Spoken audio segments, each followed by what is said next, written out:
아침 일라디오. 안녕하십니까. 오늘 아침 일라디오 아나운서 오승원입니다. 요즘 4월 총선을 앞두고 지역개발 공약을 활용한 기획부동산 사기가 기승을 부린다고 합니다. 업자들이 총선 공약을 앞세워서 여기가 개발 가능성이 크다 이렇게 홍보하면서 투자자들을 모집하는데요. 사실상 개발 가치가 없는 땅을 비싸게 팔고 있어서 피해가 우려되는 상황입니다. 이 때문에 국토교통부가 오늘부터 6월 30일까지 기획부동산 집중신고 기간을 정하고요. 관련한 위법 의심 사례를 신고받는다고 하는데요. 이들은 통상 서민들이 땅을 쉽게 살 수 있도록 1,000만 원에서 5천만 원 정도에 맞춰서 소액 투자로 살 수 있도록 필지를 분할 판매한다고 합니다. 지난해 전체 토지 거래 중에서도 개발 제한 구역, 군사시설 보호구역 같은 개발이 어려운 지역의 지분 거래가 증가했다고 하는데요. 처음엔 정상적으로 개발할 수 있는 땅을 안내한 뒤에 실제 계약할 때 개발 가치가 없는 땅을 계약하는 등 다양한 수법들이 동원된다고 하니까 반드시 주의하시고요. 이 기획부동산 외에 미끼 매물 같은 부동산 허위 과장 광고 관련 신고도 받는다고 하는데요. 국토부가 최근 허위 매물 신고 내용을 토대로 신축 빌라 분양 홈페이지 60곳을 확인했더니 무자격자가 올린 허위 사례가 10곳에서 16건 확인됐다고 합니다. 이 각종 투자 광고나 매물 광고 보고 거래하실 땐 피해 입지 않도록 반드시 의심해보고 잘 확인하셔야겠습니다. 3월 27일 수요일 오늘 아침 일라디오 출발합니다.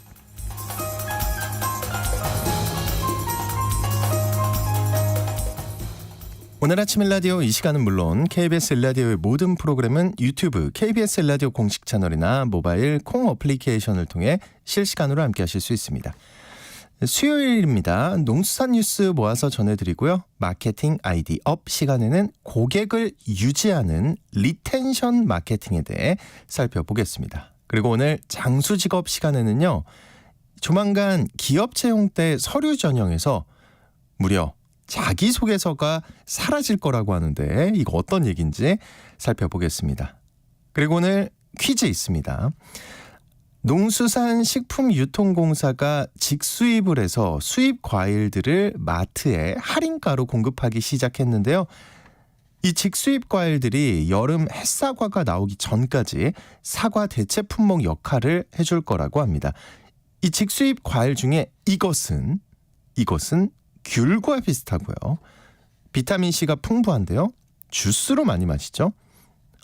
옛날에는 귀한 과일이다 보니까 90년대 부유층 자제들을 빗대서 이거족이라고 부르기도 했죠. 여기서 뭔지 알겠네요. 이 과일 무엇일까요? 갑자기 침이 고이는 거 저만 그런 거 아닌 거죠? 자, 추첨을 통해서 농촌진흥청에서 제공하는 웰빙 혼합 잡곡 세트를 한 분께 향긋한 커피를 드실 수 있는 모바일 커피 쿠폰을 네 분께 드리겠습니다. 방송에 참여하실 분들은 단문 50원, 장문 100원이 드는 유료 문자 샵 9730으로 보내주시기 바랍니다.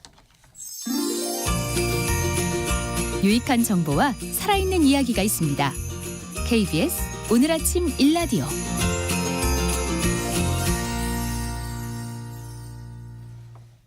농수산 뉴스 시간입니다. 농업신문의 이진우 기자님 연결하겠습니다. 안녕하십니까? 네, 안녕하십니까? 네, 올해 벼 재배 면적이 전년에 비해 줄어들 것이다. 이런 전망이 나왔다고요? 그렇습니다. 이 한국농촌경제연구원 농업관측센터가 4월 쌀 관측 자료를 내놨는데요. 농경영에서는 농업관측센터 표본농가를 대상으로 해서 벼 재배 의향이라는 것을 조사를 해서 이게 면적 결과를 내놓습니다. 네. 이달 8일부터 14일 사이에 조사가 진행이 됐고요. 그 결과에서는 재배 면적은 전년 대비 1.9% 정도 감소한 69만 4천 헥타. 그리고 또 여기에 평년 단수를 가정할 경우 생산량은 360만 톤 정도 될 것이다. 이렇게 전망이 나왔습니다. 제가 이제 정확히 모르는 건데 이게 작황에 따라서 생산량이 크게 차이가 난다고 알고 있거든요. 그렇습니다. 그러면은 아직까지는 많다 적다 하기 어려운 거 아닌가요? 어떻습니까? 360만 톤이라고 하셨는데 이거 적당한 걸까요? 일단 지난해 생산량이 370만 톤이었는데요. 이 중에 정부가 공공비축이나 해외 원조용으로 한 50만 ton 정도를 시장에서 격리를 하고 네. 그리고 나머지 물량이 320만 ton 정도가 시장에 공급이 됐습니다. 그러니까 이게 2024년도에도 정부가 50만 톤을 사들이고 나머지 물량을 시장에 공급을 하게 된다 그러면은 310만 톤 정도 된다 이런 계산이 나오는데요. 그러니까 10만 톤 정도 줄어든다는 겁니다. 그런데 네. 이렇게 물량이 좀 줄어들더라도 시장에서는 가격은 모르겠지만 수급상으로는 큰 문제가 없을 것으로 지금 보이는 상황입니다. 네. 근데 기억이 나는 게 이제 수확기를 지나면서 산지 가격이 20만 원대, 그러니까 80kg 전곡을 기준으로 20만 원 이하로 떨어지면서 농업단체에서 대책 요구가 있었던 것 같았어요. 저희가 한번 다루기도 했었고요. 지금도 상황 어떻습니까? 비슷한가요? 그렇습니다. 수확기에는 80kg 전곡을 기준으로 말씀하신 것처럼 20만 2,797원을 나타냈었습니다. 네. 그런데 1월 접어들면서 19만 5,700원대 그리고 2월 같은 경우도 19만 3,500원대로 좀 떨어졌고요. 3월 5일과 15일 조사치에도 19만 3천원대를 나타내면서 지금 약보합세를 보이고 있는 상황입니다. 이 수확기와 비교하면 한 5% 정도 근접하게 지금 떨어진 건데요. 2월 말을 기준으로 산지 유통업체의 벼 재고량이 전년 대비 한 23만 톤 정도 늘어나 있는 상황이라고 하니까 가격이 오르기는 좀 어려워 보이는 상황입니다. 가격이 오르기는 어렵다. 그럼 향후에도 산지 쌀값이 지금과 비슷할 거라는 전망인 거겠네요. 그렇습니다. 농경연에서도 4월, 5월 산지쌀값이 보합세를 나타낼 것이다 이렇게 전망을 했는데요. 최근 소비량 감소세가 둔화되면서 이것은 이제 가격 지지 요인이 되지만 네. 재고 부담을 가지고 있는 산지 유통업체들의 불안감 이게 가격 상승을 제한하는 요인으로 작용할 것이다 이런 겁니다. 그러니까 재고량이 많은 산지 유통업체들이 할인 판매에 나서는 게 산지 쌀값에 영향을 미칠 것이다. 이렇게 전망했다고 보시면 되겠습니다. 네. 그리고 다음 달부터 소와 염소를 대상으로 한 구제역 백신 일제 접종이 진행이 되는데요. 여기에 더해서 지난해 처음으로 국내에서 발생한 바 있는 럼피스킨병과 관련한 백신도 접종을 시작하기로 했다고요. 그렇습니다. 이거 위험도 평가 결과에 따른 고위험 지역이 있고요. 또 지난해 럼피스킨이 발생한 지역이 있는데요. 이들 지역을 모두 합쳐서 한 40개 시군을 대상으로 해서 129만 마리 이 소에 대해서 4월에 럼피스킨 백신을 접종을 하고요. 그 외 지역의 소 267만 마리에 대해서는 10월까지 백신 접종을 완료할 계획이다. 이렇게 농림축산식품부가 밝힌 상황입니다. 네, 구제역 백신과 럼피스킨 백신을 연속으로 맞으면 이 사람도 백신 계속 맞으면 힘들고 스트레스잖아요. 혹시 우리 소 스트레스 받지 않겠습니까?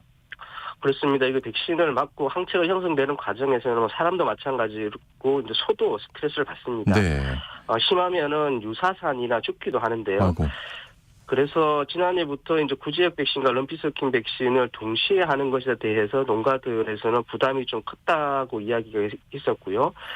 같은 시기에 중복으로 백신을 접종하는 것은 어렵다 이런 입장도 있었습니다. 그런데 그럼에도 불구하고 이 질병을 전파시키는 매개곤충이 본격적으로 활동하기 전에 위험지역 40개 시군에 대해서는 접종을 해야 한다는 게 이제 방역당국의 입장인 것 같습니다. 이거 근데 그냥 이렇게 하면 좀 어려울 것 같은데 대책이 있어야 되지 않을까요? 이 농식품부에서도 이 문제에 대해서는 알고 있는 상황입니다. 그래서 지난해 백신 접종 과정에서 일부 제기됐던 유사산이나 유량 감소 등과 같은 접종 부작용 우려 해소를 위해 가지고 네. 일단 먼저 올바른 백신 접종 요령을 교육 홍보하기로 했습니다. 여기에 대해서 4월에 접종한 소의 부작용 보상 기준 2주에서 4주로 연장하기로 하고요. 또 아픈 소 같은 경우는 임신 말기 소에 대해서는 백신 접종을 유예를 또 합니다. 또 우리 백신 스트레스 완화제 등을 또 이제 지원하기로 했는데요. 무엇보다 백신 부작용 보상 기준을 2주에서 4주로 늘리는 것에 주목이 되고 있습니다. 그게 어떤 의미가 있는 겁니까? 기존에는 백신을 접종한 후 2주 내에 나타나는 부작용만을 대상으로 해서 보상을 해줬던 건데 네. 이걸 4주까지 늘린다는 겁니다. 그러니까 백신 접종 후 보상이 이루어지는 기간이 늘어나게 되는 거고요. 또 아픈 소나 임신 말기 소를 백신 접종 대상에서 유예한 것도 조금 달라진 점인데요. 지난해에는 처음 럼피스킨이 발생하면서 거의 전도수를 대상으로 백신을 진행을 했었습니다. 네. 그렇군요. 좀 지켜봐야겠네요. 이거는 혹시라도 그러니까 왜냐하면 하루 이틀 차이로 문제가 발생할 수도 있는 것 같아서 잘은 그렇습니다. 모르겠지만 예.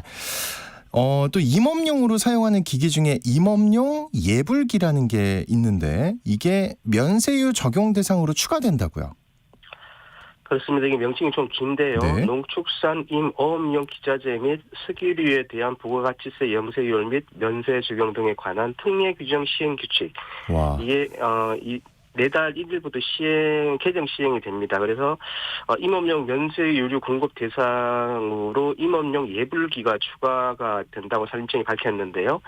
이게 임업용 예불기라는 게 임업 및 산촌 진영 촉진법에 관한 법률 시행 규칙이라는 게 있습니다. 여기에 따라서 회전하는 칼날 등을 갖추고 풀떼기나 어린 나무 가꾸기에 사용되는 휴대용 기계를 말하는 건데요. 예, 예. 흔히 저희가 이야기하는 예촉이라고 하고 비슷하다고 보시면 될 것 같습니다. 네. 예. 임업용 면세율을 이제 공급을 받으려면은 임업인이 거주하는 수지지의 산림조합에 공급 대상 장비를 먼저 등록을 해야 하고요. 원래 신규로 등록하는 장비는 내년부터 대상에 포함된다고 합니다. 네. 꼭 기억하셔서 이득을 보시기를 바라겠습니다. 농수산뉴스 지금까지 한국농어민신문의 이진우 기자님과 함께했습니다. 오늘 말씀 고맙습니다. 감사합니다.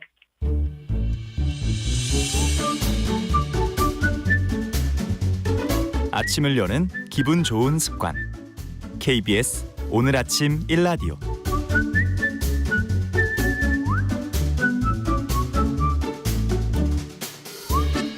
다양한 마케팅 분야의 전략과 아이디어를 끌어올릴 수 있는 방법에 대해 살펴보는 시간입니다. 마케팅 아이디어 마이테이스트의 민지영 대표님과 함께합니다. 오늘은 고객을 인사를 안 했네. 기다리고 있었습니다. 네. 어서 오십시오. 네, 안녕하세요. 예. 네. 제가 내용에 빠져 있다 보니 그러니까 매번 드는 생각이 네. 이제 매주 새로운 마케팅이나 네. 관련 얘기를 해주시는데 저는 그렇습니다. 어떻게 이렇게 새로운 게 많습니까? 그러니까요. 정말 끊임없이 나오고 있고 그리고 뭐 같은 마케팅이라고 해도 사례가 계속해서 나오고 있기도 하고 여러 분야에서 이제 크로스해서 활용을 하다 보니까 매일매일 새로운 걸 가지고 올 수 있게 되는 것 같습니다. 이야, 근데 부담 안 되세요? 왜냐하면 이제 방송 준비를 하려면 자꾸 이제 자기가 봐야 되잖아요. 네네. 내 하는 일도 바쁠 텐데. 네. 그래도 어떠세요? 뭐 이 일과 좀 연장선이 있기 때문에 네, 뭐 트렌드 조사를 한다던가 이런 부분들 데이터를 분석한다던가 이런 것들이 다 연결돼 있어서 뭐 그렇기도 하고 재미도 그러면 있고요. 저희가 네. 굉장히 편하게 네. 계속해서 괴롭히도록 네. 하겠습니다. 오늘은 네. 이 고객을 유치하는 게 아니라 네. 유지하는 마케팅에 네. 대해서 소개해 주신다는데 어떤 마케팅인가요? 네, 우선 고객을 유지한다는 의미를 먼저 네. 얘기를 해보면 고객이 우리 매장에 오래 머문다라는 것도 고객이 오래 있게 하는 거. 네, 그것도 유지일 수 있고요. 또 단골 고객이 많이 생기는 것도 네, 고객을 유지한다라고 볼 수 있고 네네. 또 이용 고객 수가 항상 일정 수준을 이상을 유지하는 것도 마찬가지로 고객을 유지하는 것입니다. 이렇게 고객을 유지한다라는 뜻을 가진 리텐션이라는 단어를 사용해서 리텐션 마케팅이라고 부르는데요. 이렇게 고객의 방문과 이용을 늘려서 수익을 유지하는 것을 말합니다. 네. 지금까지는 조금 수동적인 방법으로 리텐션을 올리기 위해서 노력을 했어요. 예를 들면 통신사나 보험사에서 우리가 통신사를 옮기거나 보험 상품을 다른 것들을 가입하려고 할 때 네. 귀신같이 전화가 와서 뭐 혜택을 드린다든지 TV도 그렇고요. 최근에. 네, 설득을 하면서 계속해서 이 서비스를 쓰도록 하는 것. 네, 통신사나 보험사에는 해지방어 팀이라는 팀이 있거든요. 있어요. 역시. 네, 예. 이렇게 리텐션에 진심인 팀이 있는데 이렇게 장기 고객일수록 이탈 확률이 좀 적어지기도 하고요. 그리고 신규 고객을 유치하는 데 드는 비용보다 기존 고객을 유지하는 데 드는 비용이 저렴하기 때문에 이렇게 다양한 혜택으로 우리를 꼬드긴다라고 하면 안 되겠지만 우리는 더 이상 적절한 단어가 없죠. 예. 네. 근데 참 얄미운 게 있잖아요. 미리 좀 잘해주지. 맞아요. 네, 저 진짜 뭐 어디라고 말할 수는 없지만 굉장히 오래 가입을 해놓고 신경도 안 쓰고 살고 있었는데 제가 얼마 전에 그걸 겪었거든요. 바꾸려고 했더니 어마어마한 혜택을 주려고 하던데요. 맞아요. 어떻게 알고 예. 연락을 또 하셔가지고 네, 좋은 혜택으로 또 야, 유지하도록 하시죠. 진짜 그 네. 절반만 해줬으면 제가 안 옮겼을 텐데. 맞아요. 기존 있을 때 잘하지라는 말이 그러니까요, 여기 그러니까요. 네, 있기도 합니다. 왜 그런 팀은 없을까요? 그러니까요. 하여튼 네. 그 요즘 그 오프라인 공간은 네. 방문객이 줄어서 고민이라고 하는데 서점이나 도서관의 경우는 독서량에 영향을 미칠 정도로 방문이 감소하고 있다고 들었습니다. 네, 맞습니다. 예, 언뜻 보면 이해가 되고요. 사실 저만 해도 그 뭐죠? 종이책을 안 본 지 오래됐거든요. 네. 전자책으로 바꿔서. 네, 네. 근데 이거를 극복할 만한 일본의 한 서점 특별한 마케팅 이걸 소개해 주신다고요. 네, 사실 저도 전자책을 요즘 읽기 시작했기 때문에 네. 종이책을 뭐 보러 혹은 사러 서점에 가지 와, 않는 진짜 경우가. 오래됐어요. 그냥 놀러 가는 거 말고는 안 가는 것 같아요. 네. 근데 바로 거기에서 착안을 한 거예요. 예? 사람들이 종이책을 사러 가는 게 아니라 서점에 놀러 간다라는 것에서 네. 이 서점에서 오래 머물게 하기 위해서 서점에서 무엇이든지 할 수 있게 복합 문화 공간처럼 만든 게 바로 이 일본 서점의 특징입니다. 오, 상상이 안 가는데요. 네, 우선 첫 번째로 특이한 점이 책이 진열된 방식인데요. 우리가 이전 서점에서 생각을 해보면 베스트셀러가 눈앞에 딱 있고 그렇죠. 이거 이외에는 눈에 띄지 않는 곳에 있어서 우리가 책을 찾아야 어렵죠. 되는 그렇죠. 네, 그런 점들이 있었는데 여기에서는 서점에서 생활 장르별로 책을 구분을 해둔 거예요. 예를 들면 의식주로 구분을 해서 네. 같은 잡지여도 잡지 섹션에 가서 모든 걸 보는 게 아니라 패션 잡지는 옷과 관련된 책이 모여 있는 곳에 네, 인테리어 잡지는 주거와 뭐 관련된 책들이 있는 곳에 구분을 해둔 거고요. 이해가 되네요. 네. 아. 그리고 여러 주제별로 책을 이제 모아두면서 책만 진열하지 않는다는 것도 특징입니다. 예를 들어서 노년층을 위한 공간에는 어떻게 생을 잘 마감할 것인가라는 주제로 책을 모아두고 잡지, 책뿐만 아니라 건강용품, 운동기구, 음반까지 같이 모아두기도 하고요.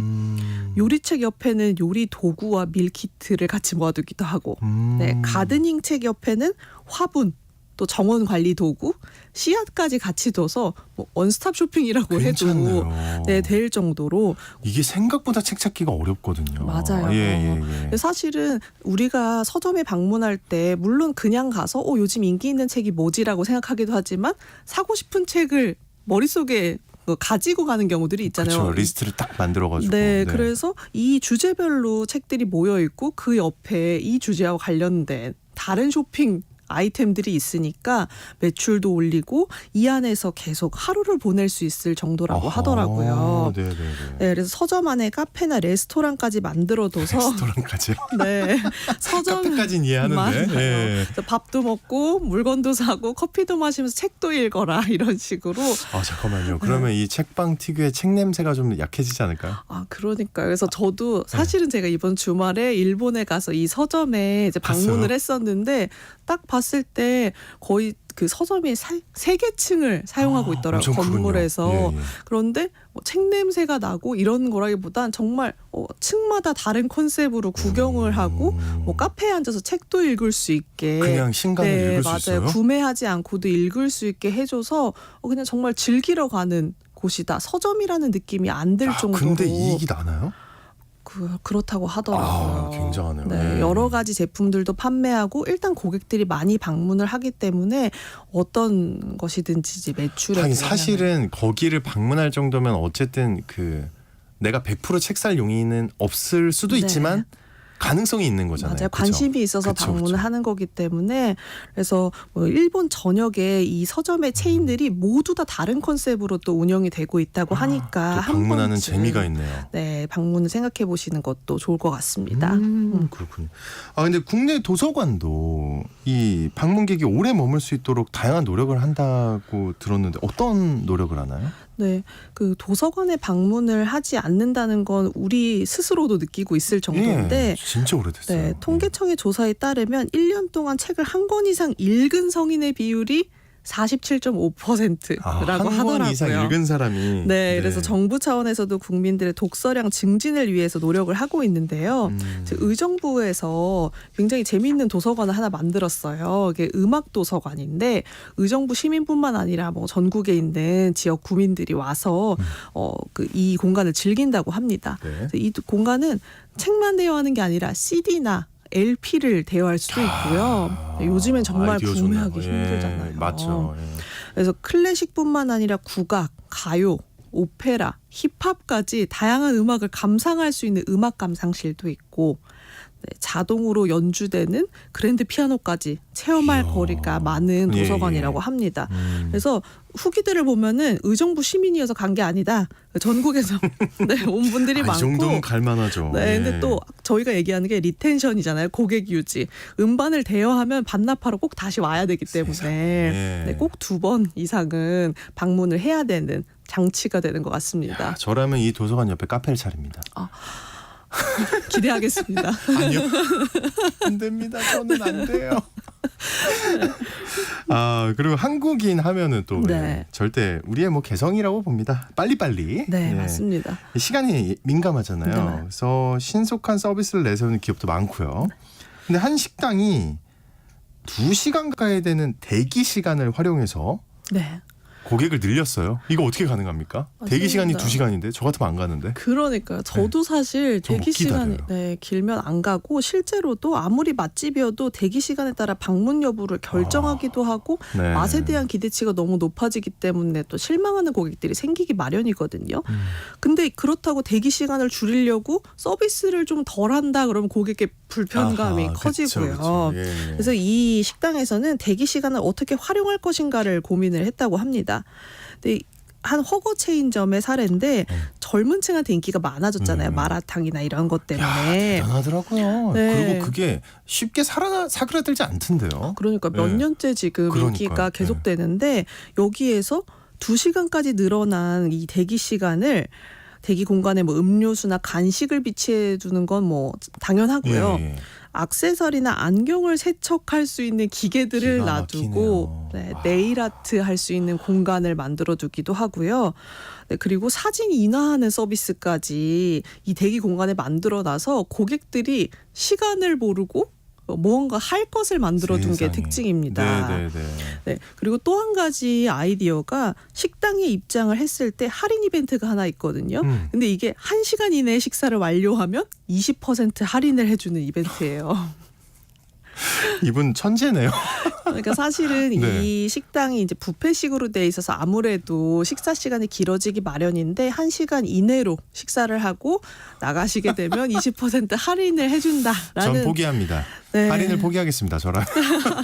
이렇게 대기 시간을 줄여준 고객한테 그만큼 혜택을 준다라는 것이 합리적이네요. 예. 네, 특징이고요. 또 하나의 특징이 좋아하는 요즘에는 아이돌을 좋아하면 굿즈로 인형을 가지고 다니는 팬들이 많이 그래요. 있거든요. 네. 그리고 뭐 사진 인화 서비스도 아까 있다고 했는데 이렇게 인형이 앉을 자리까지 만들어둬서 젊은 친구들이 굉장히 좋아한다고 해요. 이야. 그래서 당구를 만드는 힘이 이렇게 아이디어와 세심함이 아닌가 생각을 해봅니다. 진짜 그러네요. 그 정반대로 또 네. 재밌습니다. 느린 시간을 활용한 마케팅이 있어요. 네. 이거 무슨 얘기입니까?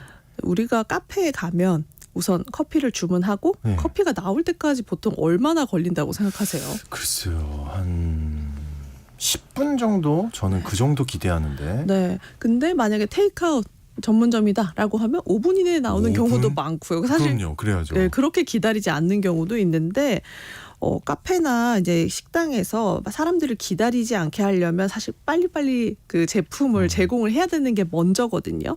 근데 이 그 카페는 대학가에 있는 카페고 젊은 층이 많이 또 방문을 하는 곳인데 음료를 받기까지의 과정을 하나 더 늘렸어요. 사실은 처음에는 불편하다고 네. 생각할 수 있거든요. 예, 이해가 안 돼요. 네, 예를 들면 1층에서 주문을 하면 저희는 바로 주문이 주방으로 전송이 되고 그리고 나서 제품을 받을 수 있는 구조잖아요. 네. 근데 이 카페는 1층에서 주문을 하면 이 주문 용지를 가지고 2층까지 올라가서 내가 직접 음료를 제조해 주시는 분에게 이 종이를 내밀어야 그때부터 제조가 되는 방식인 거예요. 그래서 처음에는 왜 이렇게 불편하게 너무 만들었을까 불편한데요? 예. 했는데 1층부터 2층까지 이 카페에 볼 수 있는 재미난 아이템들이 너무 많은 거예요. 전시도 되어 있고 여기서 판매하는 원두라든지 아니면 그림이나 그런 작품들을 볼 수 있는 곳들이 많은데 소비자들이 들어와서 주문하고 바로 자리를 올라가서 커피를 마시니까 네. 이 좋은 공간들을 즐길 수가 없는 거죠. 세상에. 그래서 이런 부분들을 좀 타개하기 위해서 주문을 좀 불편하게 하지만 이야기거리를 만들 수 있게 모든 공간을 즐길 수 있도록 했다는 것이 특징이라고 합니다. 근데 좋아하고 고객들은. 맞아요. 이런 걸 좋아하는 사람들이 오기 때문에 또 이런 카페들이 인기가 많아지는 거 아닌가라는 생각이 듭니다. 아이고, 네. 예. 오늘 아이디어 좀 여러 가지 얻으셨길 바라겠습니다. 마케팅 아이디어. 지금까지 마이테이스트의 민재영 대표님과 함께했습니다. 오늘 갑자기 끝낸 것 같아서. 다음 주에 또 얘기해 주세요. 네. 고생하셨습니다. 감사합니다.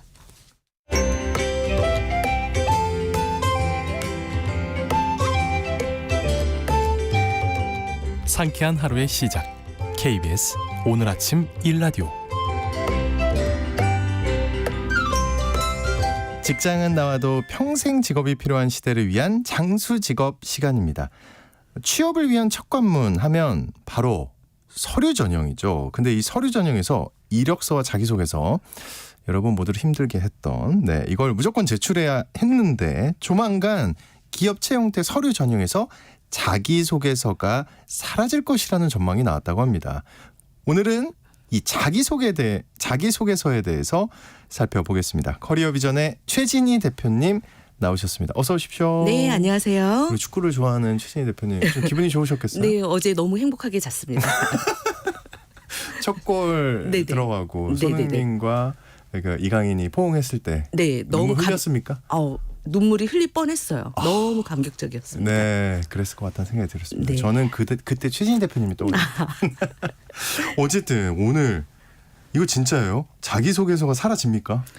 확실합니까 이거? 사라질 것이라고 전망을 한 거죠. 네. 24일 고용노동부와 한국고용정보원이 발표한 2023 하반기 기업 채용 동향조사에 따르면 기업 인사 담당자들의 41%가 자기소개서가 사라질 것이라고 전망을 했고, 다른 전형이 좀 더 강화될 것이다 이렇게 얘기를 했는데요.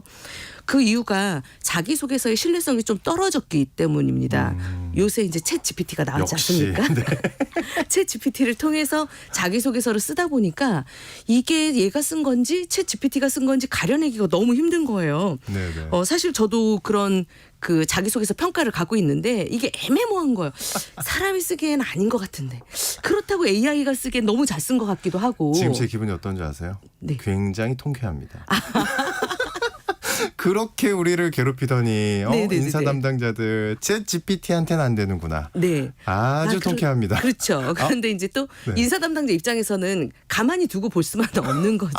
잠깐만요. 그래서 네. 그대로 이 챗 GPT가 쓴 걸 가지고 평가를 할 때 기본은 갔어요. 사실 저도 읽어봤거든요. 어젯밤에 또 다시 한번 돌려봤습니다. 네. 그랬더니 직무를 넣고 내가 어떤 경험이 있다, 이걸 넣어서 써줘 하면 정말 그렇게 써줍니다. 그러니까 이걸 어떻게 또 가려내지, 인사 담당자 입장에서는 정말 골치가 아픈 수밖에 없는데요. 네. 그러다 보니까 요즘 들어서는 차라리 이렇게 자기소개서를 가려낼 수 없을 것 같으면 자기소개서의 비중을 아예 줄이자. 그리고 면접을 좀 강화해서 진짜 얘가 해봤던 건지 그래요. 아닌지 사례 우리 중심으로. 대화하자고요. 그렇죠. 사례를 중심으로 쓰던가 아예. 그래서 대기업들 같은 경우는 대부분 자기소개서 항목이 다 사례를 들어서 쓰시오, 경험을 쓰시오라고 이렇게 나와 있는데 그 경험조차도 요새 챗 GPT가 써주니까 그래서 이걸 좀 더 확인을 하기 위해서 요즘은 더 세부적으로 그러면 결과 아웃풋을 얘기해봐라. 그 경험에서 어떤 결과물을 지금 얻었냐까지. 깜짝 놀랐어요. 예. 그래서 이렇게 기업들도 좀 뭔가 가려내기, 진화하는군요. 네, 진화를 하고 있고요. 그래서 좀 더 면접적으로는 더 강화될 것이라고 보시면 될 것 같습니다. 근데 왜 그 기능은 없을까요? 챗 GPT가 써주기만 하잖아요. 네, 근데 네. 챗 GPT한테 이렇게 묻는 거예요. 이거 네가 쓴 건지 아닌지 얘기 좀 해줘봐. 제가 해봤는데 어떻게 하셨어요? 그래요? 정말로 해보셨어요? 제가. 네. 왜냐면 챗- 저라도 한번 해볼 것 같거든요. 챗 GPT에다 네. 쓰고 그 쓴 걸 가지고 다시 넣어서 네. 이걸 챗 GPT가 썼는지 안 썼는지 어떻게 알아볼 수 있어? 라고 그러니까. 제가 직접 물어봤어요. 뭐래요? 그랬더니 챗 GPT가 하는 말이 네. 특정 사례가 없이, 근거나 사례가 없이 얘기할 경우에는 챗 GPT가 쓴 걸로 보여질 수 있고, 목적이 없이, 목표물이나 목적이 없이 썼을 경우에는 또 그렇게 보여질 수 있고, 챗 GPT가 대신 정보까지 알려줬습니다. 이야. 그래서 너무 정말 진화를 하고 그러니까 있구나라는 구체적이 걸 느낀 거죠. 아니면은 제가 쓴 거예요. 약간 이런 말이네요. 네네네. 야, 기가 막힙니다. 아, 안타깝습니다. 왜냐하면 약간 이거 기대했을 거거든요. 네. 챗 GPT가 이걸 걸러낼 수 있는지 없는지. 근데 조금 걱정인 게 네. 대기업 같은 경우에는 이런 지금 프로그램을 걸러내든 면접을 강화하든 이걸 대비를 좀 하고 있는데 중소기업이나 이런 아직 자금이 있어서 이걸 개발하지 못하는 기업들은 아직도 그걸 걸러낼 수는 없기 때문에 아직까지는 그러니까 판별력이 좀 떨어진다라고 보시면 될 것 같아요. 근데 저는 반신반인 게요. 이제 저는 지원자 입장이었지만 물론 자기소개서라는 것이 과연 솔직히 뭐 많이 해보셨으니까 대표님은 진짜 진심으로 읽습니까? 읽죠. 아, 그래요? 그럼 읽죠. 그렇게 수많은 지원자들 거를? 네. 있습니다. 그리고 네. 1차적으로 저희가 이제 필터링 같은 걸 하거든요. 프로그램으로 돌려서 중복된 거라던가 이렇게 용어에 있어서 부적절하거나 블라인드에 걸리는 항목들이나 이런 것들을 사전에 가려내고 그 이후에는 전문가들이 평가를 합니다. 다 보면서 일일이 평가를 해서 채점을 하고 있습니다. 그렇기 때문에 자기소개서 점수가 있어요. 서류 전형 자체에. 야, 잠깐만, 이건 놀라운데요. 네네. 자기소개서를 점수화해요? 그럼요. 자기소개서가 점수가 있습니다. 우리가 서류 전형 평가할 때 보통 본인의 이제 전공을 넣고 학교명 넣고 전공 넣고 학점 넣고 뭐 영어 점수 넣고 자격증 넣고 인턴십 경험 넣고 그다음에 요것만 가지고 서류 전형 합격 여부를 하는 게 아니라 자기소개서 점수가 있습니다. 이걸 합산을 해서 서류 전형을 합격을 시키는 거예요. 근데 그러면 챗 GPT가 쓴 것들이 네. 그 점수가 높게 나온단 말이네요. 지금까지. 평균 정도의 점수가 갈 수 있으니까 네. 오히려 정말 내가 정성을 다해서 쓴 친구들이 탈락을 할 수가 있는 이런 상황이 되는 거잖아요. 안타깝지만 평균이 안 돼서. 네, 그렇죠. 그리고 또 이공계 같은 경우에 글솜씨라던가 이런 게 없잖아요. 그냥 좀 어려울 수 있죠. 네, 팩트 중심으로 그쪽에 한다던가. 많이 신경을 못 쓰거든요. 네, 예. 이걸 막 표현력이 좀 약간 부족한 친구들은 그런 면에서는 어떻게 보면 불리할 수가 있기 때문에 오히려 그런 챗 GPT로 쓴 자기소개서에 대한 점수를 좀 더 낮추거나 아니면 다른 전형으로 바꾸는 게 기업 입장에서는 훨씬 더 유리해진 거죠. 아하, 이제 알겠습니다. 근데 사실 그 챗 GPT 문제죠. 왜냐하면 이거 엄밀히 말하면 대필이잖아요. 예, 그렇습니다. 예, 굉장히 좀 그럴 수 있는데 어쨌든 그러면은 이제 새로운 문제가 닥쳤습니다. 걱정입니다.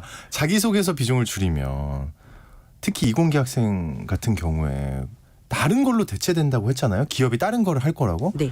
어떻게 해야 됩니까? 준비를 뭐를 해야 되는 거예요? 기업 입장에서는 면접을 강화한다고 했었잖아요. 그렇기 때문에 면접 준비를 좀 더 철저하게 많이 하시면 좋을 것 면접 준비를 같습니다. 철저하게 한다는 게 어떤 의미일까요? 면접 할 때 저희가 이제 기존에는 역량 면접이다 아니면 역량 평가다 이렇게 해서 직무 역량을 중심으로 했는데 기업 입장에서 이번에 발표한 걸 보면 예전에는 직무 역량 중심으로 평가를 하겠다라는데 거기에 좀 더 세부적으로 올해부터는 더 심화돼서 직무 경험을 중심으로 보겠다라는 거예요. 실무 경험을. 실무 경험을. 예전에는 그냥 이 사람이 학교에서 배우고 학교에서 뭔가 경험을 좀 쌓거나 프로젝트를 중심으로 했었으면 그래도 어느 정도 그리고 자격증도 있고 하면 그래도 이 사람을 뽑았을 때 전공과 자격증과 이런 학교에서 프로젝트 한 걸 보면 어느 정도 이 업무 할 수 있는 가능성이 있겠다라고 해서 역량이 어느 정도 된다라고 해서 합격을 시켰는데 지금은 그것만 보는 게 아니라 직접 실무 경험이 있냐라고 물어보는 거예요. 근데 너무 어렵네요. 왜냐면 학생이 실무 경험이 있기가 어렵잖아요. 그렇죠. 그래서 네. 요즘 대학생들 보면 너무 좀 안타깝기도 그러니까 하고. 저는 지금 솔직히 말씀을 들으면서 이게 가능한 건가? 이래서 취업하기 어렵구나. 돈을 많이 써야 되는 거잖아요. 네. 왜냐하면 그 경험도 돈이잖아요. 네, 맞습니다. 그래서 우리 어른들이 이제 기존의 기성세대들이 요즘 젊은 친구들이 정말 어려운 시대에 살고 있구나라는 거를 무조건이에요. 서로 그건. 공감을 좀 해주셔야 될 맞아요. 필요성은 네. 있습니다. 우리 때는 기회가 사실 많았고 이렇게까지 걸러지지 않았었거든요. 네. 뽑아서 키우거나 뭔가 기회가 있었는데 요즘은 아예 경험이 없다라고 하면 기회조차도 받을 수 없으니까 그래서 정부에서도 지난 시간에 알려드린 것처럼 우리가 구직자용 일학습 병행제 뭐 이런 제도들이 막 생겨나는 맞아요. 이유가 예. 실무 경험을 쌓아서 취업을 해라라고 해서 이런 제도가 나타난 거고요. 기업 입장에서도 사실 이런 챗 GPT로 쓴 자기소개서를 걸러내기 위해서 프로그램을 만들고 있어요. 그러니까 최근에는 세상에. 네, 최근에는 이 챗 GPT 자소서 서로 전쟁인데요. 이 네. 챗 GPT 자소서를 걸러낼 수 있는 그런 GPT 킬러라는 GPT 킬러라는 이런 프로그램이 나왔습니다. 네. 그래서 우리가 보통 이제 생성형 AI를 잡겠다라는 GPT 킬러가 우리가 논문을 쓰거나 레포트 쓸 때 이게 논문이 표절률이 어느 정도 되는지를 걸러내는 이런 프로그램들이 있었습니다. 그게 이제 카피킬러라는 업체인데요. 이 카피킬러가 작년 9월에 챗 GPT 킬러를 출시를 했습니다. 그래서 과연 네. 과연 죽일 수 있을까요? 그래도 이제 일정 비율 걸러낼 수 있으니까. 그래서 어허. 본인이 쓴 거를 여기에다 해서 내가 챗 GPT를 통해서 쓴 거를 요 프로그램에 넣으면 내가 챗 GPT로 쓴 게 몇 % 정도의 확률이 있는지가 나오는 거죠. 잠깐만요. 이거 위험할 수 있어요. 왜냐하면 예를 들어 이런 학생이 있다고 가정을 해볼게요. 제가 진짜 쓴 거예요. 네. 근데 이 친구 글 실력이 좋아서 챗 GPT 만큼 쓴 거라고 가정을 하면 근데 그 자칫해서 그 킬러 그 친구가 실수를 한 거죠. 왜냐면 가능하잖아요. 네네. 오해할 수 있잖아요. 이러면 너무 억울한 상황이 생기지 않을까요? 아니 내가 떨어진 이유를 들었는데 챗 GPT를 써서 떨어졌다고 들었다. 근데 사실 난 아니다. 나 증명할 사람이 많고 막 증명할 자료가 있다. 예를 들면. 그럼 어떡합니까? 그래서 기업들이 자소서 비중인을 없애고 싶은 거죠. 아이고 예 그렇군요. 그래서 기업이 챗 아유, GPT로 제가 괜히 자소서를 걱정했네요. 예. 하도 많이 쓰니까 음. 자기소개서를 아예 없애고 싶다라는 전망까지 나온 거죠. 음. 그래서 이런 것들을 또 기업 입장에서는 저희도 걸러내고 있고요. 아직까지는 이제 다 없애는 상황은 아니기 때문에 자소서 항목을 저희가 평가할 때 저도 평가자로 들어가지만 네네. 그 항목을 쓸 때 챗 GPT보다는 좀 더 세세하게 확인하기 위해서 언제 어디서가 들어가야 되는 거예요. 우리가 육하원칙처럼 예. 내가 그 사례를 쓸 때는 언제 어디서 내가 이 업무를 했었고 그때 맡은 업무가 무엇이었고 그때 내가 맡은 업무를 하면서 어떤 상황이 있었는데 그걸 내가 잘 해결을 해서 이런 성과물까지 낼 수 있었어라고 근거가 확실해야 됩니다. 근데 챗 GPT는 그렇게까지는 못 씁니다. 네네. 아직까지. 네. 그래서 그런 부분들을 사례가 명확하지 않으면 그렇게 점수를 잘 받을 수 없는 상황이 됐다라는 거죠. 야, 그러니까 어떻게 보니까 챗 GPT가 우리를 편하게 해주는 부분도 분명히 있겠지만 네네. 이 취업하는 학생들 입장에서 굉장히 불편해지게 만든 것도 있네요. 그렇죠. 네. 그 우리가 모든 시스템이 좋아지지만 거기에 반해서 누군가는 피해를 보는 사람이 꼭 생기는 것처럼 이 챗 GPT 때문에 피해를 보는 학생들이 생길 수도 있을 것 같습니다. 특히 이제 정말 인턴 생활도 많이 해봤고 학창 시절을 정말 성실하게 보냈던 친구들이 그러니까요. 많습니다. 예, 정말 예. 보면 정말 나라면 저렇게 못할 것 같은데 저는 요즘 들어오는 신입들이 존경스럽다니까요. 네, 맞아요. 예. 정말 열심히 사는구나라는 게 보여졌는데 그런 친구들이 피해를 볼 수 있다는 게 좀 안타깝기도 하고요. 그래서 나름대로 요즘 같은 경우는 인턴십이라던가 그리고 요즘은 직업훈련 만약에 대학생이 아니라면 직업훈련 기관들도 그냥 실내에서 훈련만 끝내는 게 아니라 직업훈련을 받을 때도 현장 실습이라는 걸 같이 하고 있습니다. 요즘 그 직업훈련 기관들을 보면. 그래서 구직자분들도 나중에 직업훈련을 받으실 때 이게 현장 실습이 같이 겸해져 있는지를 좀 보시고 지원을 하시면 더 좋을 것 같고요. 요새 국가에서 하고 있는 것 중에 국민취업지원제도라는 게 있는데 국민취업지원제도. 네, 예. 국민취업지원제도가 구직자분들이 취업을 할 때 이제 원스텝 시스템으로 토탈 관리해주는 시스템이에요. 네, 네. 그래서 내가 직무를 못 정했거나 아직 직업훈련을 못 정했거나 그러면 뭘 해야 될지 모를 때 상담부터 해서 이런 훈련도 받고 뭐 직업훈련 받고 오면 그 이후에 이쪽으로 한번 경험 좀 쌓아봐라, 그 한번 해봐라라고 해서 국민취업지원제도 안에 일 경험 프로그램이 있습니다. 네네. 그래서 자체적으로 무조건 활용해야겠네요. 네, 뭐 30일에서 3개월 정도의 일 경험을 할 수 있게끔 프로그램화돼 있으니까 이 방송을 들으신 분들은 그런 일 경험에 좀 참여를 하셔서 경험을 기반으로 한 자기소개서를 쓰시면 조금 더 도움이 되실 수 있을 것 같습니다. 네, 그리고 구체적으로. 네, 맞습니다. 알겠습니다. 장수직업 시간. 오늘은 챗 GPT로 사라지고 있는 자기소개서에 대해서 얘기 나눠봤습니다. 커리어 비전의 최진희 대표님과 함께했습니다. 오늘 말씀 고맙습니다. 네, 감사합니다. 오늘 퀴즈의 정답은요. 오렌지였습니다. 5921님 또 6557님 다 정답 보내주셨고요. 7887님 우리 큰아들 오렌지 보면 아재 개그를 하는데요. 오렌지 먹은 지 얼마나 오렌지라고 작은 아들은 형 하지마 하면서 난리가 납니다. 네, 저도 사실 이 생각을 먼저 했는데 3707님도 봄 기운 완연한 싱그런 아침입니다 하고 기분 좋은 문자 보내주셨는데요. 중복 당첨 여부 확인 후에 홈페이지에 당첨자 올려놓겠습니다. 전 내일 다시 인사드릴게요. 여러분 모두 좋은 하루 보내세요.